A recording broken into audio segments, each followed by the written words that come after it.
go back a bit sa inyong mga pagsisimula. Popstars Kids. How do you, Popstars Kids, tama?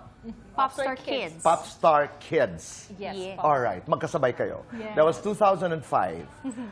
Ikaw nanalo, Rita. Yes po. Ikaw ay nag-first, second, runner-up. Parang wala pa. Parang wala.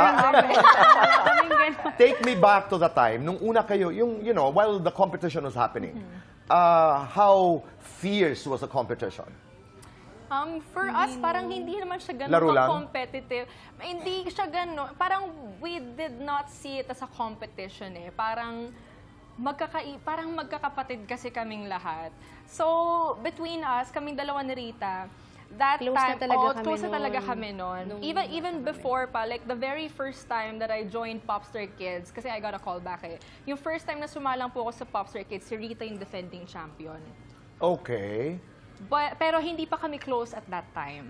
And then, I got a call back after a year. Tapos hanggang sa, na-form na yung group namin, hanggang sa naging contenders na kami, and then, nag-grand finals na and stuff like that. So, parang isa si Rita talaga sa mga pinaka-close ko ever since bata kami. So walang rivalry, walang inggitan, Wala. ang mga nanay niyo, ang mga magulang niyo. Parang hindi po maiwasan yan kasi parang feeling nila sila Kasi, yung talagang di ba? nasa sa kompetisyon. Hanggang ngayon, di ba? Minsan yung mga bata, yung mga anak, ang magkakaibigan, pero yung mga nanay, mas magaling naman siya ng anak ko.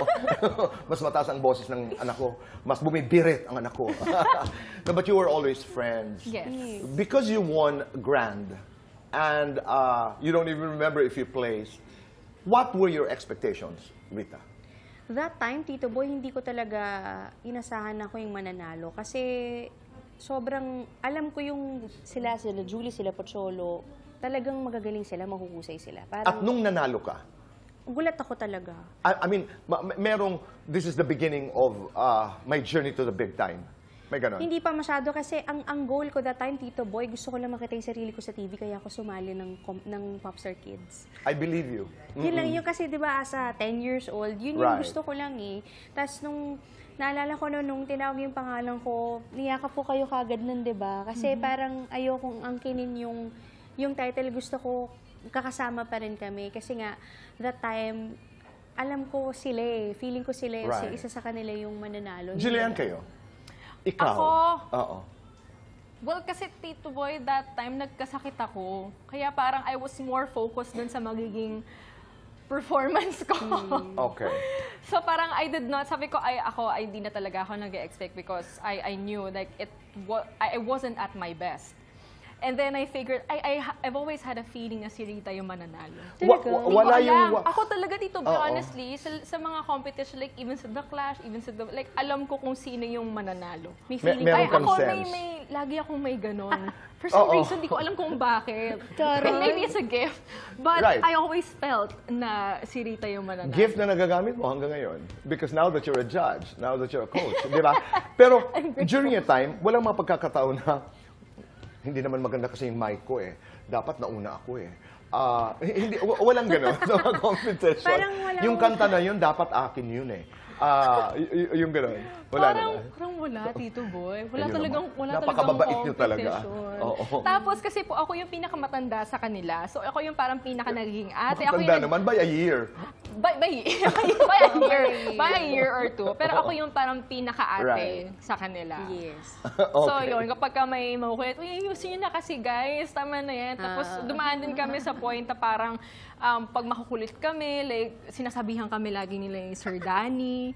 Minsan na kami ng pamalo, gano'n. Kailangan na naririnig namin lagi yung mga sinasabi. And Right. kailangan, yun yung parang naging training din sa amin. Yeah. Na nadala namin hanggang ngayon. ngayon na talagang makinig and syempre yung talaga mag-aral. Mag-aral ng mga kanta, mag-aral. maging At saka ito yung mga friendships na nagtatagal.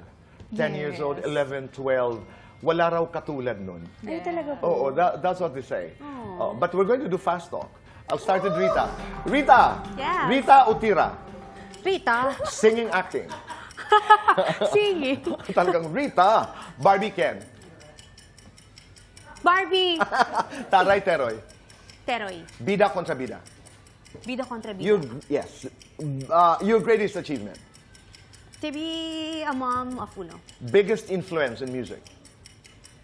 Wow.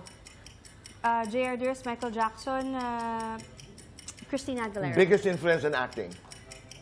Eugene Domingo. Dasal para kay Uno.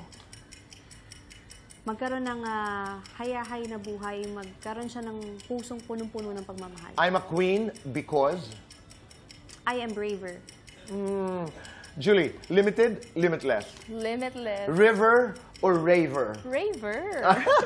Hosting, singing? Oh my gosh! Singing! Kantang mahirap kantahin? Love on top. Kantang never mong kakantahin? Oh my gosh. Wala. Cash o clash? You dream duet? With Lea Salonga. Wow. Something you can't live without?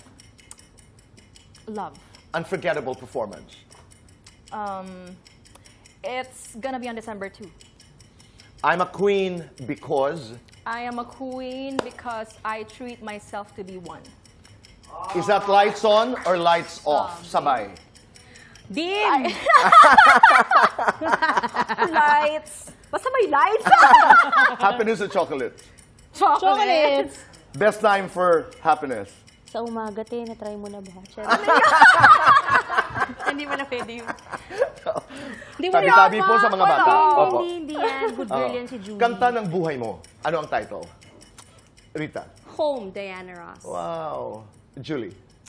Journey by Lea Salonga. Journey. Journey.